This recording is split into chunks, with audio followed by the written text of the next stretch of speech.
Empêtré dans une crise budgétaire sans précédent, avec un déficit de 12,7% du PIB, bien au-delà des 3% du pacte de stabilité européen, la Grèce serait prête à se serrer la ceinture.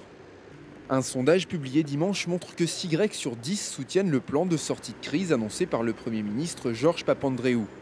Prises dans le détail, pourtant, les mesures d'austérité qui attendent le pays ne font pas l'unanimité. Exemple, le gel des salaires de la fonction publique. L'ADEDI, le puissant syndicat des fonctionnaires, a ainsi annoncé une grève nationale. Ce que nous voulons, c'est que les travailleurs ne payent pas pour la crise. Ça fait plusieurs années que nous supportons le poids des plans de sortie de crise qui s'avèrent inefficaces. Mardi, le gouvernement a également annoncé un allongement de 2 ans de la limite d'âge de départ en retraite, actuellement 65 ans pour les hommes et 60 ans pour les femmes. Tout le monde il a le sentiment que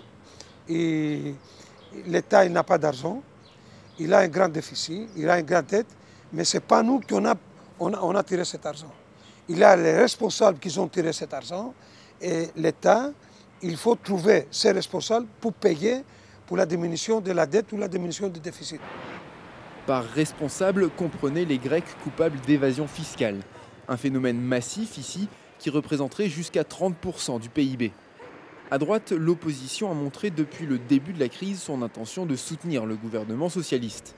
Mais pour certains, les réformes manquent d'ambition et se limitent à des coupes sèches dans les budgets. Ces mesures sont nécessaires, mais j'ai peur qu'elles ne servent qu'à réduire les dépenses, alors qu'elles ne feront rien pour relancer la croissance. La grogne sociale pourrait durer en Grèce. Le secteur public pourrait en effet se joindre au privé, qui a lui aussi annoncé une grève nationale le 24 février prochain.